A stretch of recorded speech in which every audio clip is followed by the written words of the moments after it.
बिस्मिल्लाहिर्रहमानिर्रहीम, अस्सलाम वालेकुम। मैं हुसैन इकबाल हूँ, आप मेरा यूट्यूब चैनल देख रहे हैं। तो जनाब, इससे पहली वीडियो में आपको डिटेल से बताया कि कैसे अली अमीन गंडापुर साहब की तकरीबन 30 घंटे से ज़ायद गुजरने के बाद वापसी हुई, और वो बड़ी ड्रामाई, बड़ी फिल्मी वापसी थी। और वो पसीने से शराबूर केपी असम्बली के अंदर आए और आके उन्होंने धुआंधार तकरीर की। तकरीबन 37 मिनट वो तकरीर करते रहे, लेकिन उस तकरीर ने बहुत से सवालात उठाए।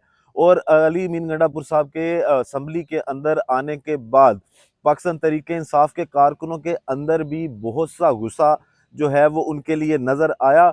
और हर शख्स, हर वो बंदा जो अली अमीन गंडापुर साहब के बारे में कल सवाल कर रहा था कि वो किधर हैं और अली अमीन गंडापुर साहब जो हैं वो इस्लामाबाद से कहाँ गए, उसने भी गुस्से का इजहार किया। और यही बातें अब हो रही हैं, हर जगह पे हो रही हैं कि अली अमीन गंडापुर साहब जब सामने आए, उनकी तकरीर में ये चीज़ एक्सपेक्ट की जा रही थी कि अली अमीन गंडापुर साहब जो हैं वो उनके साथ क्या हुआ, वो वहाँ इस्लामाबाद से कैसे निकले, केपी के पहुँचे कैसे। ये सवालात जो थे वो हर बंदे के जहन में थे, लेकिन इनका जवाब तो उन्होंने नहीं दिया। लेकिन आखिरी 12 सेकंड जो अली अमीन गंडापुर साहब की तकरीर के थे वो बड़े अहम थे। वो एक बड़ा अहम जुमला था उनका, जिस जुमले से एक और सवाल उठता है कि क्या अली अमीन गंडापुर साहब जो हैं वो कोई डील कर रहे हैं, और क्या अली अमीन गंडापुर साहब वाकई कंप्रोमाइज्ड हैं। उस जुमले के बाद तो और सवालात उठते हैं कि जहां पे उन्होंने ये बात की कि इंतज़ार करूंगा, अब उन्होंने कहा क्या, सबसे पहले वो सुने और उसके बाद फिर इस पे बात करते हैं कि इस जुमले का मकसद क्या था। मैं इंतजार करूंगा इस बात का कि इंशाअल्लाह जल्द पाकिस्तान के लिए एक अच्छा फैसला सामने आएगा।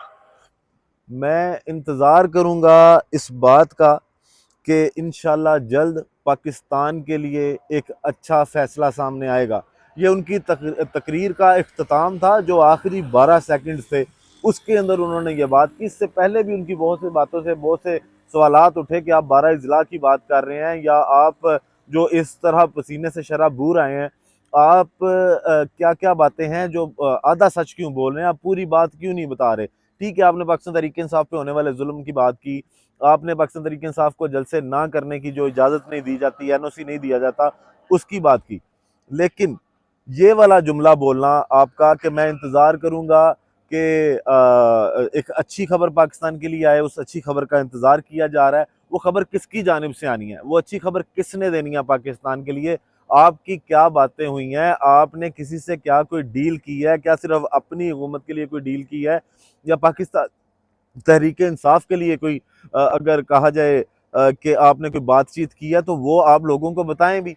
आप आधा सच बोल रहे हैं और लोगों के अंदर इस आपके ऊपर गुस्सा है इस बात का, लोग ये समझ रहे हैं और ये कहना चाह रहे हैं, और लगता भी यही है कि कहीं ना कहीं आप इमरान खान साहब के फलसफे के साथ, उनके बयानिए के साथ जैसे आपको खड़े होना चाहिए था, आप नहीं खड़े हुए। क्योंकि जिस दिन कॉल दी गई थी इस एहतजाज की, 4 अक्टूबर की, आपकी जब मुलाकात हुई इमरान खान साहब के सामने, तो तब भी आपने यही गुजारिश की उनसे जाके कि इस एहतजाज की कॉल को वापस ले लिया जाए, इसको मुअख्खर कर दिया जाए, बाद में कभी एहतजाज कर लेंगे। लेकिन तब भी इमरान खान साहब ने क्लियर मैसेज दिया आपको कि या अपनी हुकूमत बचा लो, या तहरीक इंसाफ के अंदर रह लो। एहतजाज हर सूरत होगा, और जो शख्स तहरीक इंसाफ के साथ मिलके इस एहतजाज में शामिल नहीं होगा, उसको पार्टी की अगली टिकट भी नहीं दी जाएगी।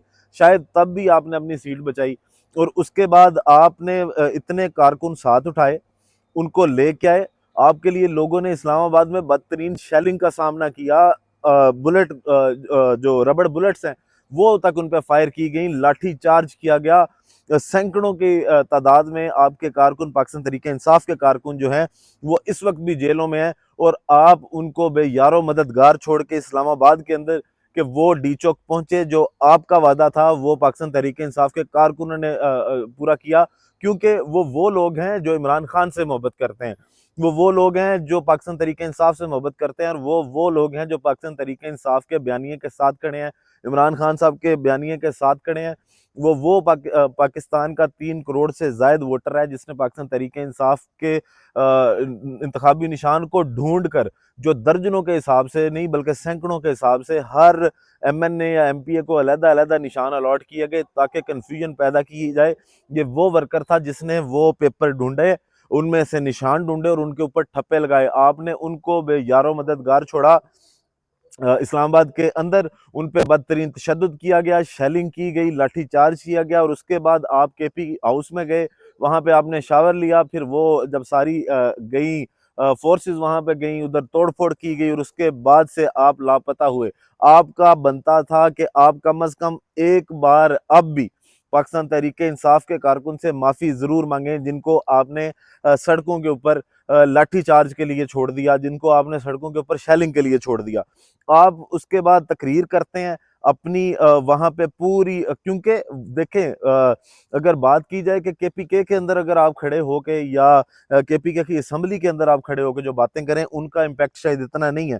अगर यही बातें आप करते इस्लामाबाद के अंदर, आप गिरफ्तारी देते, आप वजारत आला को ना देखते, आप KPK की हुकूमत को ना देखते, आप आगे चलते, इमरान खान के मैसेज के मुताबिक आगे चलते, मैक्सिमम गिरफ्तारी होती। जैसे पहले भी कहा कि इमरान खान साहब की अगर अहलिया जो है वो इस वक्त कैद में है, अरेस्ट हुई हैं, उनकी गिरफ्तारी हो चुकी है और वो एक अरसे से जेल काट रही हैं।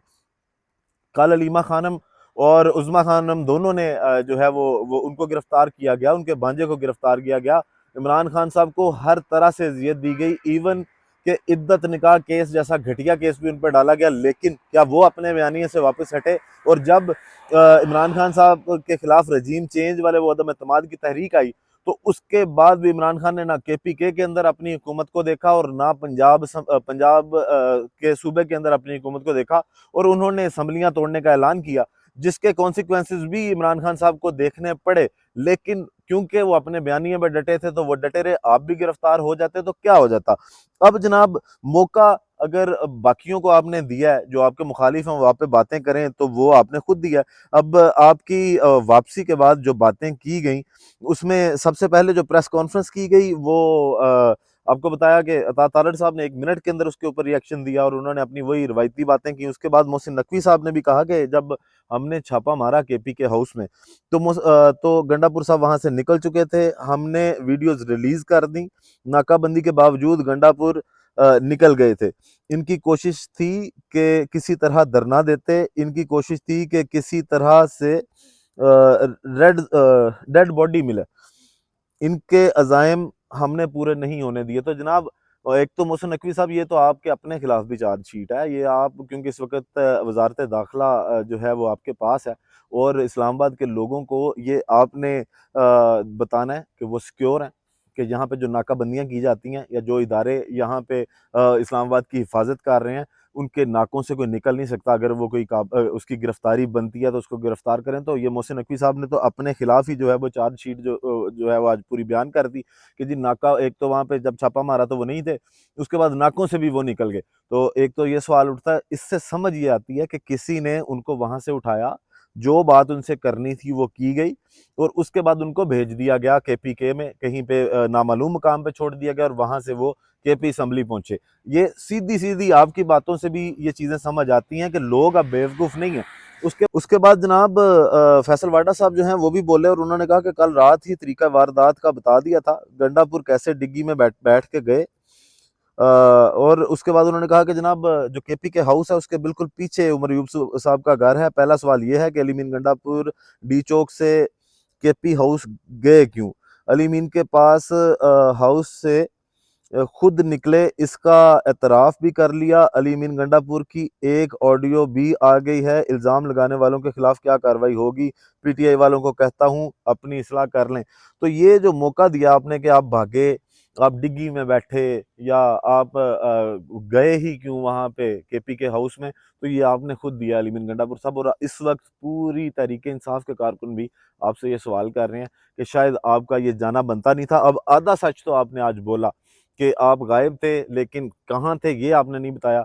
शायद पूरा सच बताने की जरूरत भी इस वक्त पाकिस्तान के अंदर एक ही शख्स करता है, जो अभी तक डटा हुआ है और शायद वो डटा रहेगा, बल्कि यकीनन वो डटा रहेगा। अभी तक इमरान खान साहब ने जिस तरह 1.5 साल की तकरीबन कैद भी काटी और जो जो हालात उन्होंने देखे, उसके बाद भी शायद इतनी करेज, इतना जो हौसला है वो इमरान खान साहब में ही है कि पूरा सच जो है वो इमरान खान साहब बताएंगे। अब जिस दिन भी इमरान खान साहब की अपनी किसी पार्टी लीडरशिप से मुलाकात होगी या वहाँ पे कोई समाअत होगी और सहाफ़ियों से इमरान खान साहब गुफ्तगू करेंगे, उस दिन यकीनन पूरा सच जो है वो आवाम के सामने आएगा। वीडियो का इख्तिताम करते हैं इसी दुआ के साथ कि अल्लाह ताला पाकिस्तान पर अपनी रहमत नाजिल करे।